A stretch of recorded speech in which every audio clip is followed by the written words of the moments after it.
Welcome to Back from the Future, a joint presentation of Conceal and Click Armor. Conceal is the first lightweight AI-based zero-trust browser extension that protects organizations against users visiting malicious websites, regardless of where links originate from.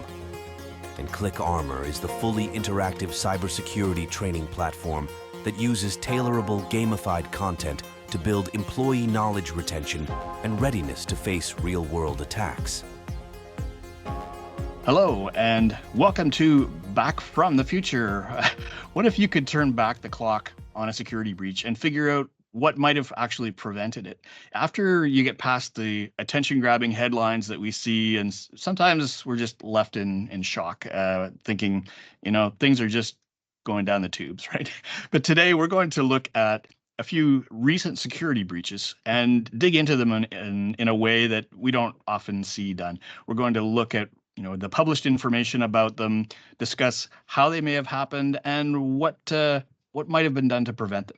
So I'm Scott Wright, the Chief Engagement and Education Officer at Click Armor. I've been a coach and consultant on cybersecurity since, before it was called cybersecurity. And I'm also founder and CEO at Click Armor, the first interactive gamified platform designed for cybersecurity awareness training. And just a fun fact, I'm going to ask our other co-hosts to tell us something about themselves too, but I've lost over 100 smartphones in my life, just a random thought I had. And it was done really as an experiment to study opportunistic threats on lost mobile devices. So that's another story. But I'm going to ask everybody in the chat at this point is to ask you to enter where you're coming from around the world. It helps us highlight the international nature of the event and also gives people a little bit of practice to enter comments and questions. So there is a bit of an ulterior motive here. Don't be shy. Now, I'm going to introduce our brilliant co-hosts, John Kellum and Andria Delia. Andria, how would you like to take a minute and introduce yourself, tell us about your background and what you're doing these days? So I'm a cyber threat intelligence expert. Really what that is somebody who takes data, information, and evidence and transforms it into intelligence so that we can better protect ourselves and our entities. So I mitigate ransomware attacks, I respond to incidences, I hunt down cyber criminals.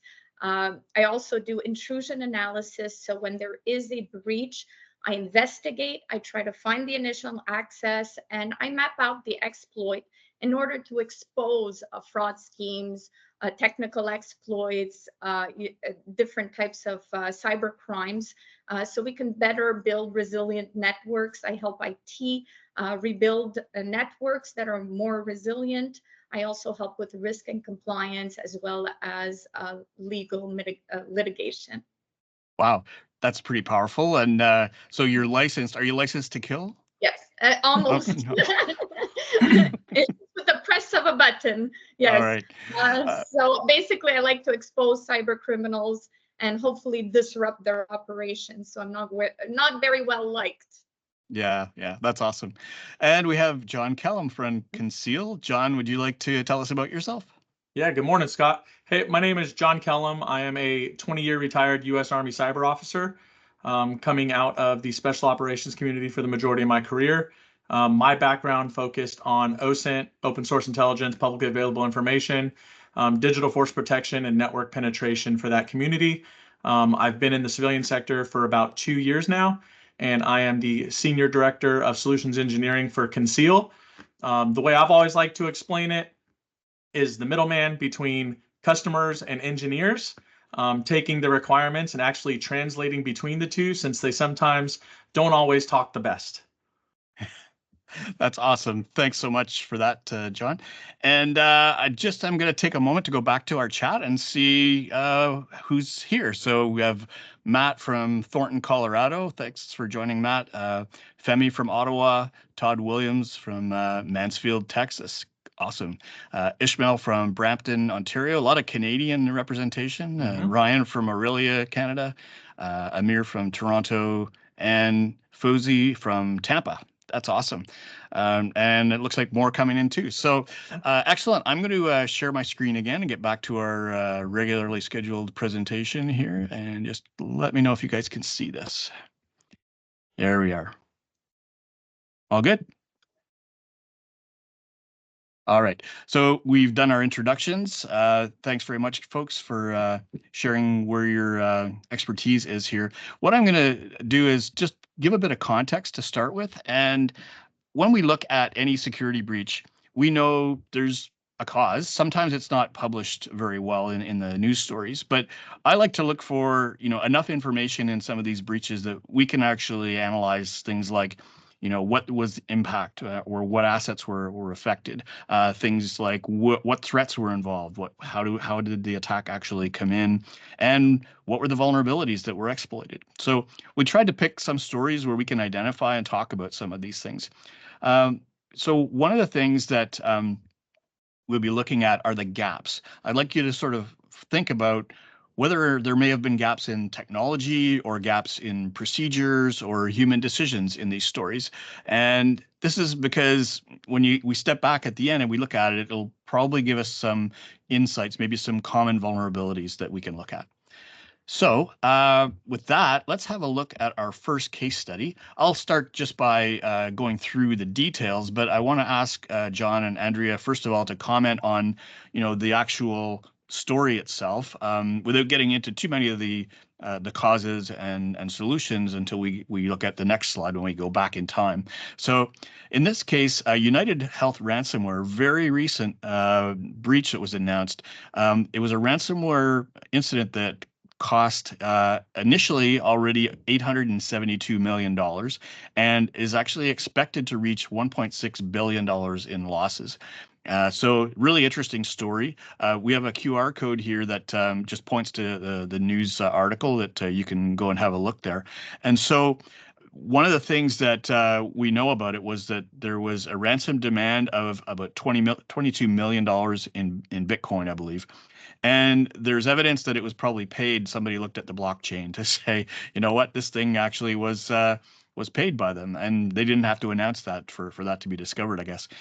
But interestingly, a lot of the damage that's going to come from this is actually the recovery costs and the costs of lost business to the people that are connected to this, and that would be the physicians and pharmacies, things like that. So it looks like the losses are actually going to far outweigh the ransom amount itself.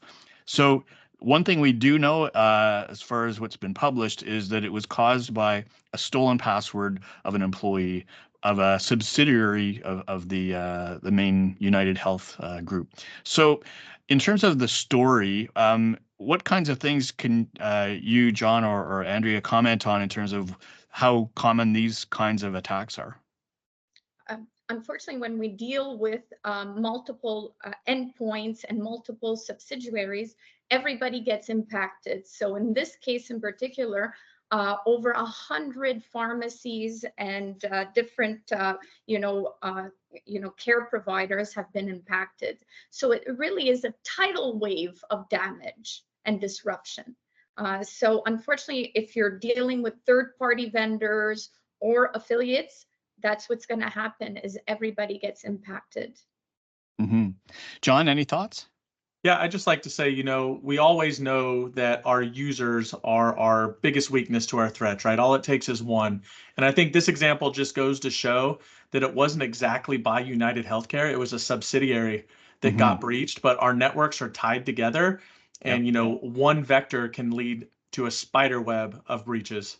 Yeah, that's a really good point. Actually, it just reminds me of this past week. I saw there's a brand new cybersecurity strategy that was announced by the Canadian government, and they listed sort of the top 3 drivers of things that they're concerned about. Number 1 was actually supply chain security, and it sort of goes from this example, right? The subsidiary that deals with all the other guys is actually causing this, and it's really hard, I guess, to keep everybody compliant in terms of the security and things like that. So it's a great example of a story in the healthcare space, especially, and ransomware, of course. And just as a little bit of a teaser, Andria is going to be talking a lot more about ransomware later on in the call. So we're not going to go into that part of it too deeply, but we do want to go back in time as advertised, right? And so I think I'll start with maybe Andria, because you're going to talk a little bit more about ransomware. I'll let you decide how much you're going to reveal in this part of the discussion, but maybe you can comment on the ransomware impact itself. What usually happens, and most people are very surprised by this, is that ransomware doesn't hit like a thunderbolt. What happens is the threat actors or cyber criminals actually come and scout and do what we call reconnaissance. So they come and sniff pretty much, your business entity. They sort of like breach your network somehow. There's an initial access, and what happens is they start digging into the files to see what is there that's salacious, or that is very sensitive data that could be valuable. So they start looking at that. They start looking at how much money you are generating, what your insurance policies are. Sometimes they stay, for years, depending on if it's like, espionage level, or if it's, smaller, quicker venues like this one, and they would stay approximately 2 to 3 months within the network, compromising it laterally, doing as much damage or implementation as possible, and then actually exfiltrating, and then actually encrypting and locking all the endpoints and all the computers. So the damage is done. Once ransomware hits, the damage is done. They have the gold, and basically they toy with the victims. Yeah, it's such a compelling reason to just think about, like, let's try to avoid this stuff at all cost, because once you have it, Yes. as you said, the cat's out of the bag. When I go into the analysis part and I start stepping backwards and doing my investigation as to really trying to find like patient zero or the initial access and what actually happened, most of the times there were event IDs that could have alerted simple things sometimes, actually even the download of the tools, you see network logs. So there were just so many small items that could have, prevented or at least sort of stopped the exfiltration part. One major, implementation would be the 2FA or any kind of multi-factor authentication. A lot of the times, a lot of the cases that I deal with, most endpoints don't even have 2FA implemented. Yeah. And I think, it comes maybe from some of the risk awareness by executives who don't really get that it doesn't matter if you're, a huge high profile target or not, because attackers are going to take those stolen credentials from other sites and do what we call credential stuffing on your sites. And it may be a lot easier for them to guess passwords than you think because of that. And that's why it's so important to get that multi-factor authentication in there, because that will stop them most of the time from being able to just log in with somebody's password that they've stolen.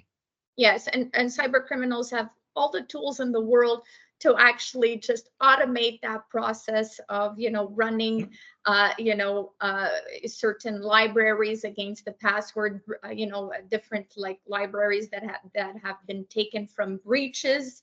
So your password is out there somewhere in some kind of automated tool, which could easily be bypassed. Therefore, you need that layer of defense.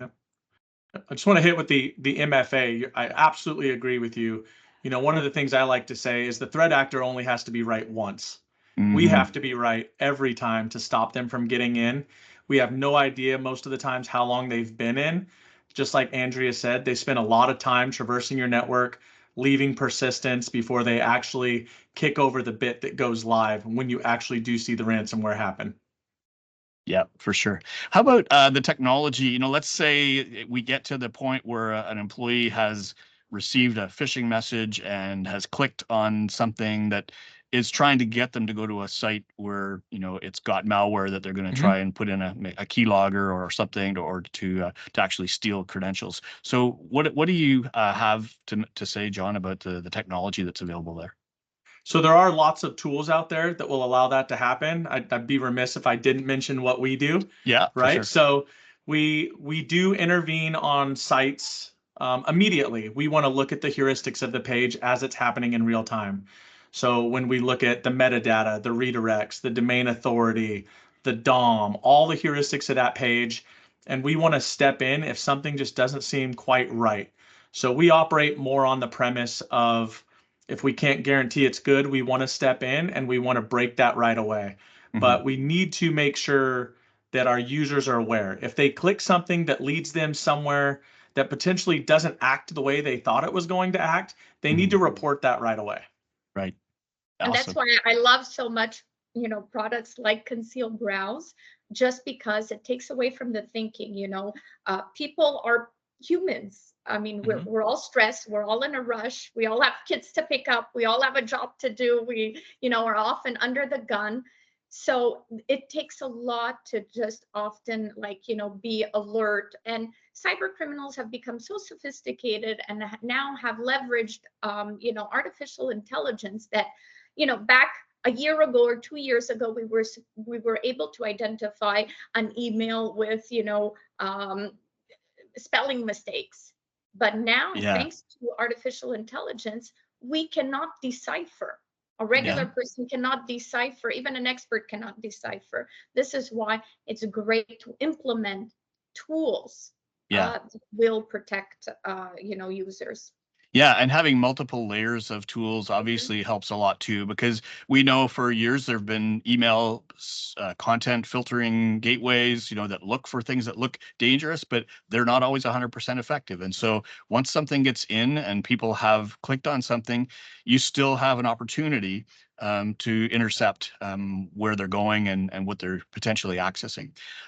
Now, if we want to get somewhere in the middle and help the employees so that we don't have to be too worried about, you know, what they're actually going to, and in some cases, it may not be possible even for all the technologies to really spot a well-created, you know, landing page that somebody's going on, and so we still want people to be smart about where they are actually, you know, surfing to or what they're responding to. And so that's where the security awareness training comes in. It's not just telling people, hey, be careful of email from somebody you've never seen things from. As Andria just said, those things are becoming much more plausible, and it's harder to spot the people, you know, that might be or the suspicious senders, for example.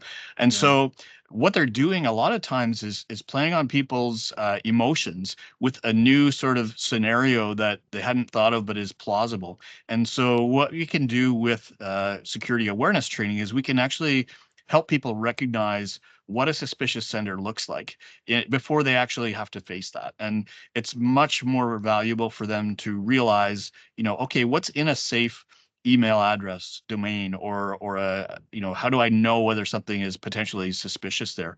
Or same with links in messages, and even the text content of a message or the attachments. How do we get them to be a little bit more careful at analyzing those things? Even if they know them, sometimes we have to just remind them that these are things that are going to target them. So those are all the areas where we can actually help provide more guidance to people, give them more confidence really in deciding whether they should act on something or not. And that will put less pressure on the technologies that have to be right all the time, like you said. Great discussion.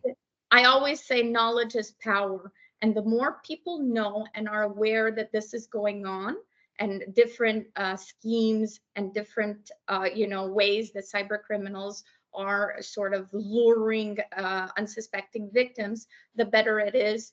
I always like exposing, and I think that that type of awareness training is great, just because people need to know that to do their due diligence. Yeah. If you're going to receive sort of a deep fake or some kind of request, to actually, get up, ask the person, make a phone call, do certain steps of due diligence, not to click necessarily, ask yourselves a series of questions, and know that certain exploits do exist.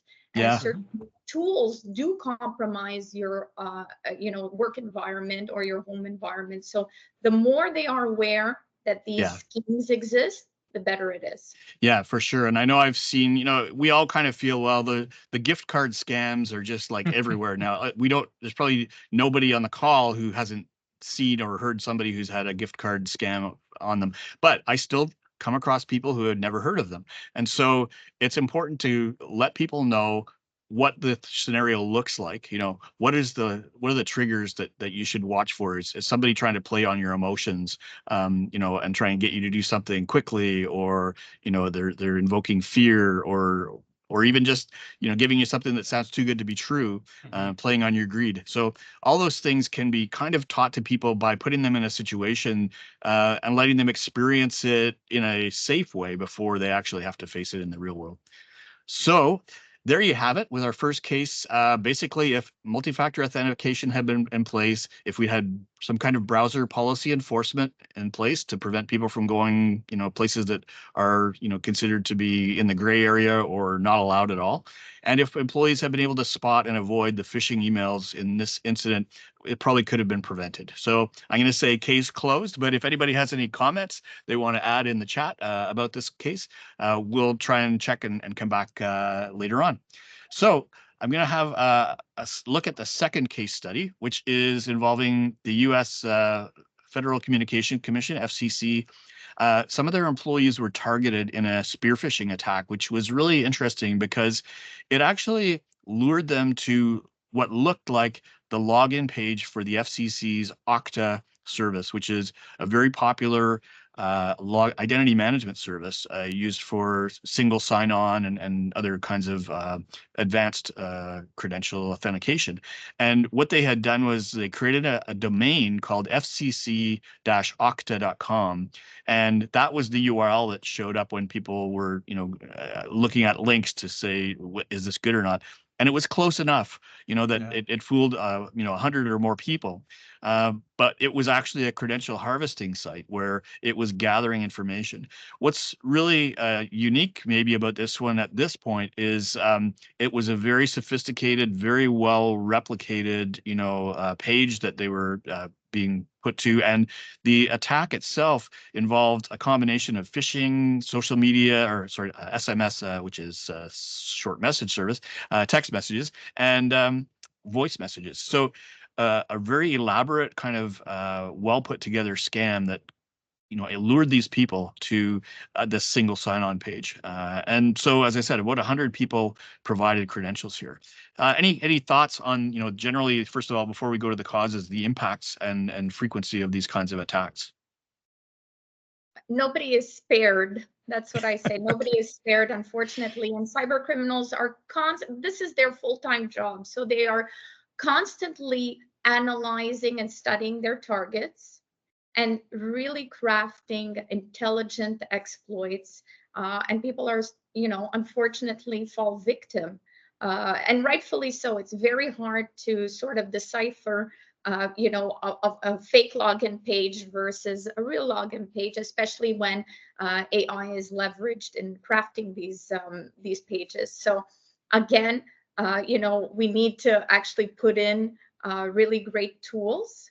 So I'm when I hear stories like this, I was like, oh, I wish they would have had, better endpoint detection and better tools, and maybe dynamic training, because training that we did about 6 months ago is not the training that's necessary today. So everything has to be dynamic with the times. Yeah, John? No, I agree. Staying ahead, paying attention. I like to talk about, the principle of least privilege. So maybe every person that was actually giving in the credentials didn't necessarily need to be logging into that page. So being ensured that we are talking about, who needs what level of what information.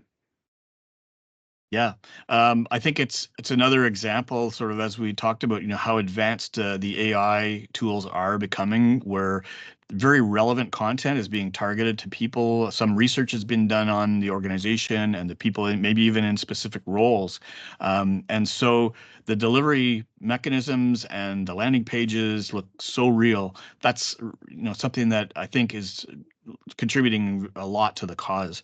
Now, in terms of the actual technologies we could put in place, if we go back again to the browser tools, we know that, again, we could have had email gateway scanning to try and prevent some of these potentially malicious emails coming in. But I think on the technology side, in this case, if you could perhaps show the user how risky a site is, right, before they actually decide to go there. That's something that I think could be valuable, right, John? Absolutely. Paying attention to what we are looking at. And going back to our last case, when we're paying attention to the URLs we are going to, noticing that the URL you are visiting for your everyday work activities, if something changes, we need to confirm that right away with our administrators, see if that is something that is legitimate. Yep. And, I think one thing that happens a lot that's hard to actually convey to people sometimes is that they can't really rely on technology to absolutely say for sure if a domain is bad, right? The attackers have a bad habit of creating domains very frequently and only using them for a short period of time. In fact, so short that they don't even get a chance to make it onto the block lists, right? Absolutely. That's when we come into, domain authority is a great marker. But then we have to be fully aware, as you said, these threat actors will buy these domains and they'll sit on them for long periods of time, make them look legitimate. Once again, flip that switch, use it maliciously, and then it's identified and taken down instantly. Or, they're going in, they are breaching legitimate domains that have long time credentials, and they are sending these threats out quickly and efficiently, and then being shut down right away. Yes, yeah. And in this case in particular, where we know that the process was actually over a prolonged period of time, they were using email, they were using SMS, they were using voice messages. Those are things that you can't actually train people about with just a simple phishing simulator, right? It's something that you have to give people the full experience in some way. And so having a way to simulate what I call social scenarios is really valuable. You can give somebody a situation where maybe it's not them, they're helping somebody, some fictitious character, or maybe an executive in their company. You could say John was heading out for lunch and he got a text from his boss and asking him to go buy some gift cards and things like that, right? So it's not just the email. At some point it could be other things that we can be teaching people about in a safe environment, again, to build their confidence. So the idea again is the layered security between the technologies and the people, as well as the policies, right? You have to have rules around which domains do you want to trust, explicitly, and which ones do you not want to. I can't agree more, because I see so much employee training that has been done, sort of in a scaring the employees. So now they don't even click on anybody's email, not real email, or either, phishing exercises.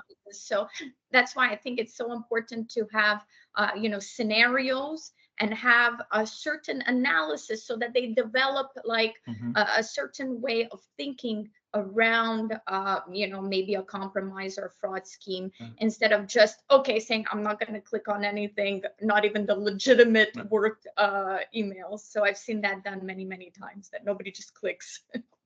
Yep. Go ahead, John. I'd like to say, they are very persistent. My CEO asks me for gift cards every week at this point. He hasn't gotten any yet, so that's a good thing. But AI, we've hit on it heavy on this one. It's insane what is going on with AI right now. I've been looking at an AI recently, not to scare people, but it will carry a conversation with you on the phone in real time, responding accurately to your statements, your questions. So we do need to be diligent and be cautious about what information we are giving and what we are saying, both via text, SMS, and on the phone nowadays. I know you AI weren't intending to, but you scared me now, John, because Yeah. Yes.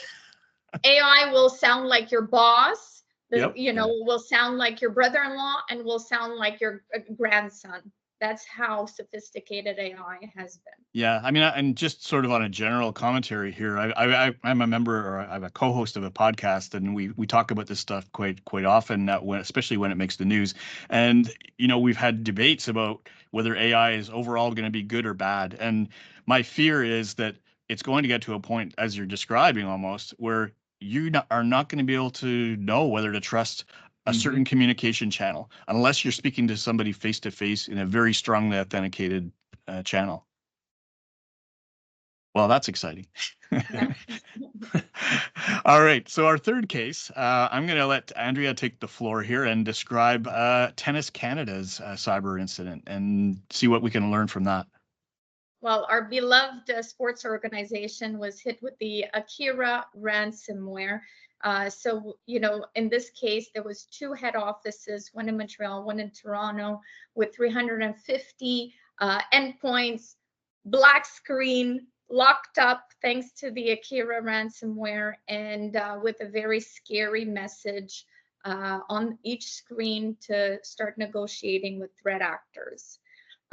Thankfully, when I came into the case, I decided to completely ignore the threat actors, and I'll do everything possible not to pay a ransom. So Tennis Canada, being such a great, entity in Canada, also wanted to show that they were not going to pay any kind of ransom.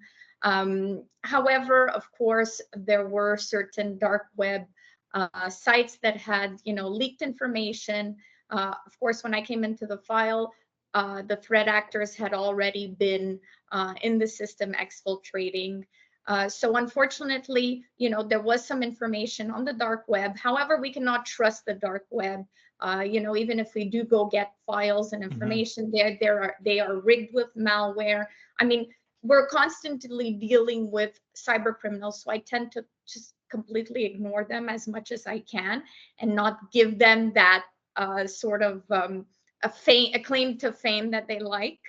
And I work on rebuilding the infrastructure. So IT worked very, very hard and diligently, and we hardened those systems, and we actually finally put so many endpoint detection and tools that maybe had been lacking for the last 10 years.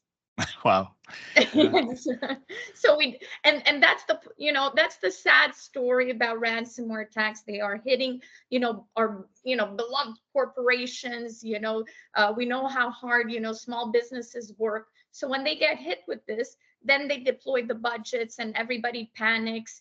So this is why it's so important to not let these things happen and actually invest in tools, tactics, strategies, awareness programs, and all that dynamically, because you cannot build, a corporation that's gonna, last through time without actually really investing in cybersecurity nowadays.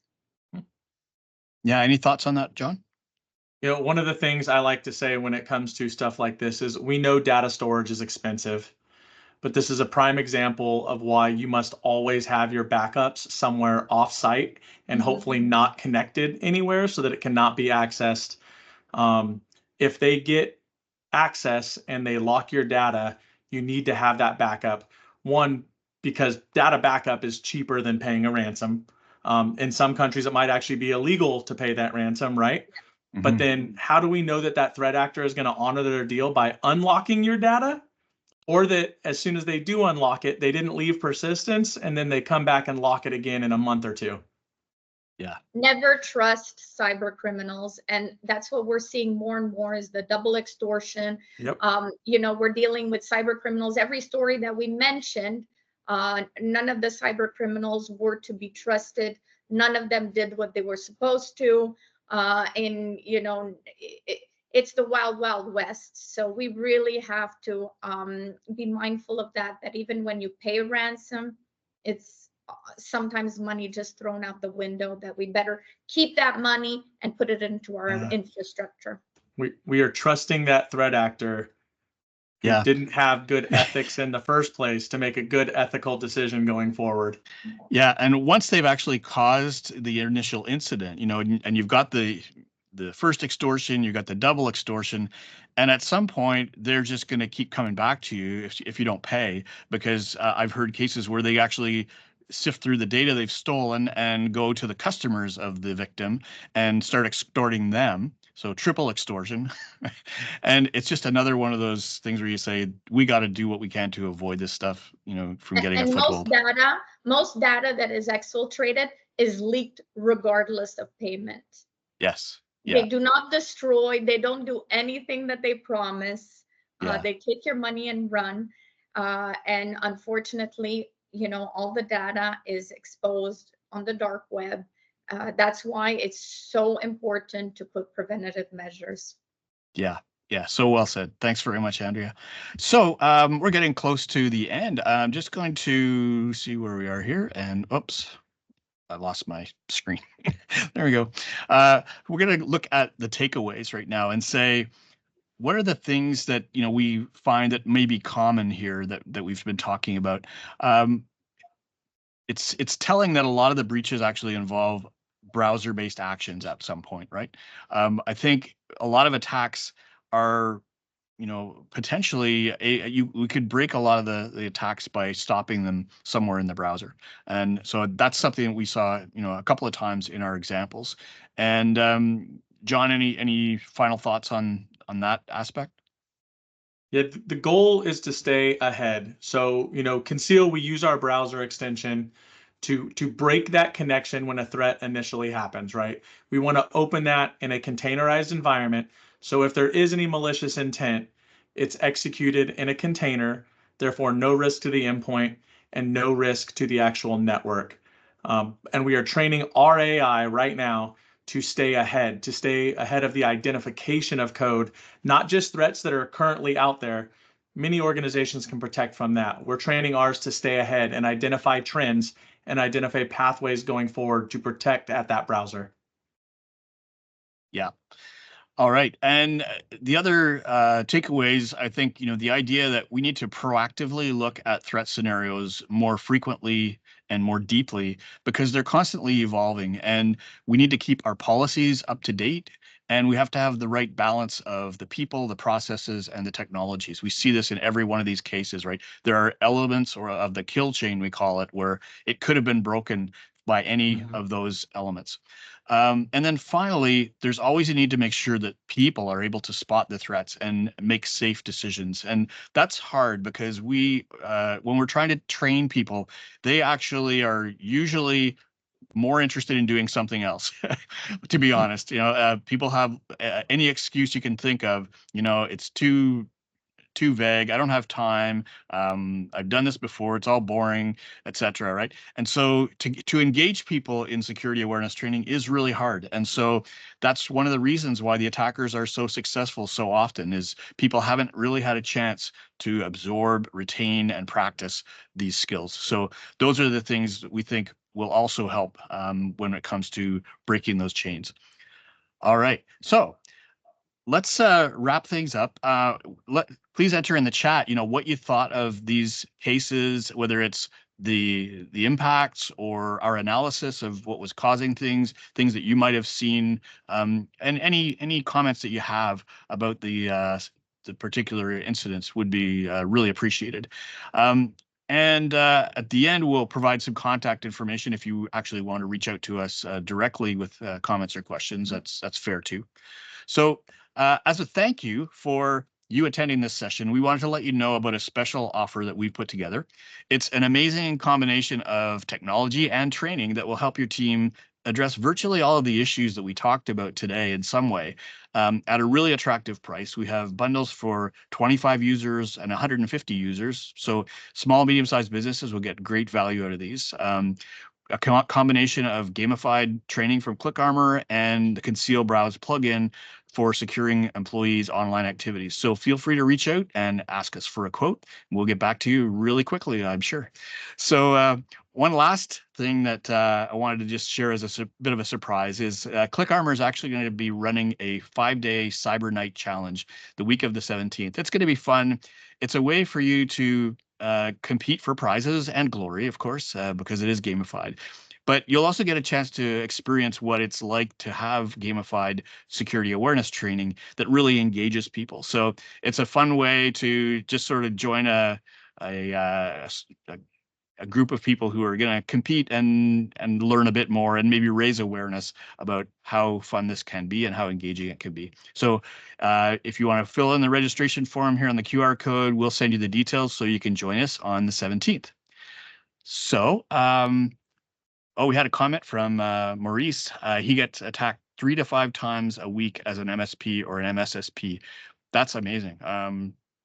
So really glad that you were able to join us, Maurice, and good comments. I mean, yeah, MSPs have to be a big target because so many of their customers are probably not able to afford a lot of technology safeguards and a lot of training, but the MSPs really have a lot to think about because the attackers are probably targeting them as a place where it's sort of like the pot of gold. All these companies congregated and accessible from one spot. So when one of an MSP's customers gets compromised with ransomware, not only is it the weekend trying to get it all back online, but reputation gets damaged, and sometimes that stuff's not billable to the customer. So really appreciate you joining us, Maurice, and love to chat more.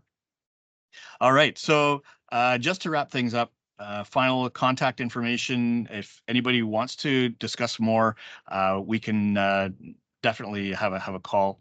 Either you can reach out to Conceal folks or to us at Click Armor. So really wanted to thank both John and Andrea for lending their expertise on the call. Thank you for having me. Thank you for having me. Yeah, and also, everybody, thank you for joining us. Do reach out at any time. We'd love to hear if you found this session valuable at all. So have a great afternoon, folks. All the best, and thanks for joining us, everybody. Thanks, everybody.